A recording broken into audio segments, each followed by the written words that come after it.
हिमाचल दस्तक में एक बार फिर आपका स्वागत है। मैं हूं आपके साथ मस्तराम डलैल। पेश करते हैं हिमाचल प्रदेश की प्रमुख खबरें। हिमाचल कांग्रेस के अध्यक्ष पद को लेकर दिल्ली में चल रहे सियासी मंथन के बीच राज्य के शिक्षा मंत्री रोहित ठाकुर का नाम भी सामने आ गया है। बताया जा रहा है कि शिक्षा मंत्री रोहित ठाकुर पार्टी की कमान संभालने के लिए तैयार हो गए हैं। उन्होंने पार्टी प्रभारी रजनी पाटिल को अपनी कंसेंट दे दी है। पिछले कल राहुल गांधी तथा राष्ट्रीय अध्यक्ष खड़गे के साथ हुई बैठक में हाईकमान ने कहा था कि हिमाचल प्रदेश को अब मजबूत अध्यक्ष दिया जाएगा जो कि 2027 के चुनावों में विजय की तरफ लेकर जाए। साथ ही हाईकमान ने यह भी साफ कहा था कि राज्य के मौजूदा मंत्रिमंडल में से किसी एक को यह दायित्व सौंपा जा सकता है। इसके बाद रजनी पाटिल ने 1 to 1 सभी मंत्रियों से राय पूछी। सूचना के अनुसार शिक्षा मंत्री रोहित ठाकुर ने हाईकमान को कहा है कि मैं पार्टी अध्यक्ष पद के लिए पूरी तरह से तैयार हूं। इसके लिए उन्होंने कहा है कि अगर यह दायित्व मुझे सौंपा जाता है तो पंचायत चुनावों तक मुझे मंत्रालय संभालने का अवसर दिया जाए और पंचायत चुनावों के तुरंत बाद मैं मंत्री पद खुद छोड़ दूंगा। इसकी उन्होंने हामी भर दी है। इस बारे में जब हमने शिक्षा मंत्री रोहित ठाकुर से बात की तो उन्होंने कहा कि अगर केंद्रीय हाईकमान आदेश करता है तो उनके फैसले को भला कौन खारिज कर सकता है। रोहित ठाकुर ने कहा कि मुख्यमंत्री सुखविंदर सिंह सुक्खू से अगर उन्हें आशीर्वाद मिलता है तो ये नया दायित्व संभालने के लिए मैं पूरी तरह से तैयार हूं। उन्होंने ये भी कहा कि मैंने कुछ बातें केंद्रीय हाईकमान को कही हैं, ये बातें मानी जाती है और मुख्यमंत्री पूरी तरह से मुझे आशीर्वाद देते हैं। मुख्यमंत्री अगर इसमें सहमत होते हैं तो मैं पार्टी की कमान संभालने के लिए तैयार हूं। अलबत्ता अब रोहित ठाकुर के प्रस्ताव पर अंतिम फैसला मुख्यमंत्री सुखविंदर सिंह सुक्खू की सहमति पर केंद्रीय हाईकमान को लेना है। अगर रोहित ठाकुर के नाम में कोई अड़चन आती है तो दावेदारों की सूची में कसौली के विधायक विनोद सुल्तानपुरी, भोरंज के विधायक सुरेश कुमार का नाम लगातार पिछले 24 घंटों से चल रहा है। इसके अलावा ज्वालामुखी के विधायक संजय रतन, पालमपुर के विधायक आशीष बुटेल और डिप्टी स्पीकर विनय कुमार अध्यक्ष पद की रेस में शामिल है। लेकिन शिक्षा मंत्री का नाम आना स्वाभाविक तौर पर एक बड़ी खबर है। राज्य के सरकारी स्कूलों में 10वीं 12वीं का खराब रिजल्ट देने वाले शिक्षकों पर जल्द कार्रवाई होगी। 9 महीने तक स्कूलों में पढ़ाने वाले शिक्षकों पर ही कार्रवाई की जाएगी। यानी कि हिमाचल प्रदेश के उन शिक्षकों के लिए सबसे अच्छी गुड न्यूज़ है, अच्छी खबर है मंगलवार के दिन जिन अध्यापकों के स्कूलों का खराब रिजल्ट आया लेकिन उन स्कूलों में उनका कार्यकाल यानी कि बच्चों को पढ़ाने का जो उनका कार्यकाल था वो 9 महीने से कम रहा है। ऐसे अध्यापकों पर अब कार्रवाई नहीं की जाएगी क्योंकि बाकायदा जो इस बार पॉलिसी तैयार की गई है, रूल्स तैयार किए गए हैं, उसमें यह साफ तौर पर कहा है कि किसी शिक्षक की इंक्रीमेंट तभी रोकी जाएगी, उसे तभी दंडित किया जाएगा जब संबंधित अध्यापक ने संबंधित स्कूल में लगातार 9 महीने से ज्यादा समय तक बच्चों को पढ़ाया होगा। यानी यह रूल साफ कहता है कि 9 महीने से कम अगर किसी टीचर ने 8 महीने भी पढ़ाया होगा तो उसके खिलाफ खराब रिजल्ट आने के बावजूद कार्रवाई नहीं की जाएगी। इस बारे में यह स्पष्ट हो गया। 10वीं व जमा 2 की वार्षिक परीक्षाओं में खराब रिजल्ट देने वाले 320 स्कूलों के शिक्षकों को कारण बताओ नोटिस जारी किए थे। इसमें 150 शिक्षक व 50 प्रिंसिपल शामिल हैं। बाकी 50% से कम रिजल्ट देने वाले शिक्षकों के नाम हैं। नोटिस के आधार पर इन शिक्षकों ने जवाब भेज दिए हैं। कई शिक्षकों ने नोटिस में जवाब में कहा है कि उन्होंने पूरा साल बच्चों को नहीं पढ़ाया, पूरा मौका नहीं मिला। कईयों का कहना था कि वे प्रमोशन के बाद आए या फिर उनका तबादला हुआ। यानी कि कुछ का कहना था मेरे 2 महीने हैं, 4 महीने हैं, 5 महीने हैं।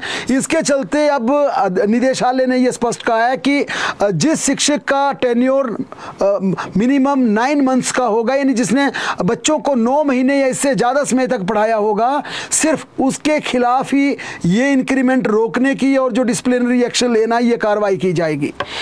हिमाचल प्रदेश में 2 साल के नर्सरी टीचर ट्रेनिंग करने वाले ही प्री प्राइमरी शिक्षक के पदों की भर्ती के लिए पात्र माने जाएंगे। साथ ही एनसीईटी की वेबसाइट पर दर्शाए गए मान्यता प्राप्त संस्थानों से ट्रेनिंग करने वालों को ही नौकरी का मौका मिलेगा। बताया जा रहा है कि स्कूल शिक्षा निदेशालय ने इस संबंध में राज्य इलेक्ट्रॉनिक कॉर्पोरेशन को पत्र भेज दिया है और स्पष्ट कर दिया है कि 1 साल का डिप्लोमा नहीं चलेगा। राज्य के स्कूल कॉलेजों में अब छात्रों को एंट्री करते ही नशा विरोधी शपथ लेनी होगी। इसके साथ ही नशा न करने वाले दूसरों को प्रेरित न करने की भी शपथ देनी होगी।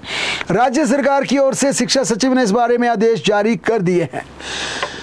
भारतीय जनता पार्टी के विधायक बलवीर वर्मा ने आज शिमला में प्रेस कॉन्फ्रेंस कर सरकार के पंचायती राज कार्यों में बड़े स्तर पर घोटाले के आरोप लगाए।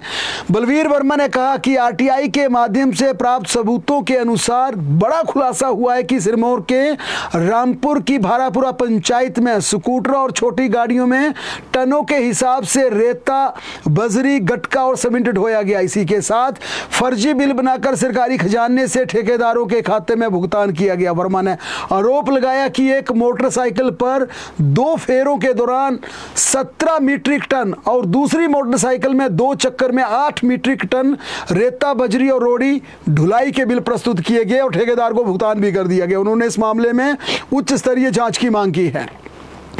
सरकारी भूमि पर बढ़ते अवैध कब्जों पर कड़ा रुख अपनाते हुए हिमाचल प्रदेश हाई कोर्ट ने एक ऐतिहासिक फैसला सुनाते हुए कहा कि हिमाचल प्रदेश में अवैध कब्जों के नियमितीकरण को पूरी तरह से असंवैधानिक माना जाएगा। इसे असंवैधानिक घोषित कर दिया है।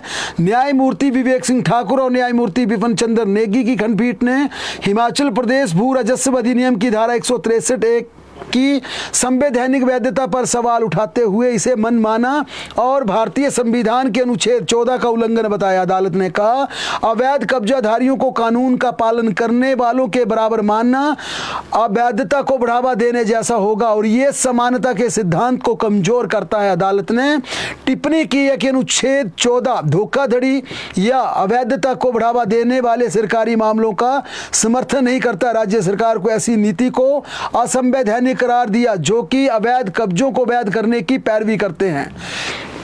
हाई कोर्ट ने अवैध कब्जों को पूर्ण रूप से हटाने के आदेश भी पारित किए और कहा कि हिमाचल प्रदेश में फरवरी महीने तक हिमाचल प्रदेश के सभी अवैध कब्जों को हटा दिया जाए। अवैध कब्जों को हटाने और ढांचों को तोड़ने की लागत भी कब्जाधारियों से वसूलने के हिमाचल प्रदेश हाई कोर्ट ने आदेश जारी किए हैं। हिमाचल प्रदेश हाई कोर्ट को प्रदेश सरकार की ओर से बताया गया कि याचिकाकर्ताओं प्राध्यापकों को अनुबंध पर नियुक्ति देने की तारीख नियमित माने जाने के आदेश कर दिए जाएंगे। ये बड़ा फैसला क्योंकि लंबे समय से लटका था और इसे लेकर बार बार एजुकेशन डिपार्टमेंट की प्रॉपर्टी को अटैच करने की बात की जा रही थी, अधिकारियों का वेतन काटने की बात कही जा रही थी। आज बाकायदा शिक्षा सचिव राकेश कंवर को हाई कोर्ट में बुलाया गया और इस पूरे मामले में याचिकाकर्ता उस समय अनुबंध आधार पर नियुक्त किए गए थे जब भर्ती एवं पदोन्नति नियमों में अनुबंध आधार पर नियुक्ति देने का कोई प्रावधान नहीं था। न्यायाधीश अजय मोहन गोयल के समक्ष शिक्षा सचिव राकेश कंवर आज व्यक्तिगत रूप से उपस्थित हुए। उनके निर्देश पर महाधिवक्ता ने न्यायालय को आश्वस्त किया कि इस मुद्दे पर अदालत के निर्णय को 2 सप्ताह के भीतर अक्षरशः लागू किया जाएगा। मामले के अनुसार हिमाचल प्रदेश हाई कोर्ट द्वारा शिक्षा विभाग को आदेश जारी किया गया था कि जिसमें प्रतिवादियों को निर्देश दिया गया था कि वे याचिकाकर्ताओं को उनकी प्रारंभिक नियुक्ति कार्यभार ग्रहण करने की तिथि से ही परिणामी लाभों के साथ नियमित नियुक्ति का लाभ प्रदान करेंगे।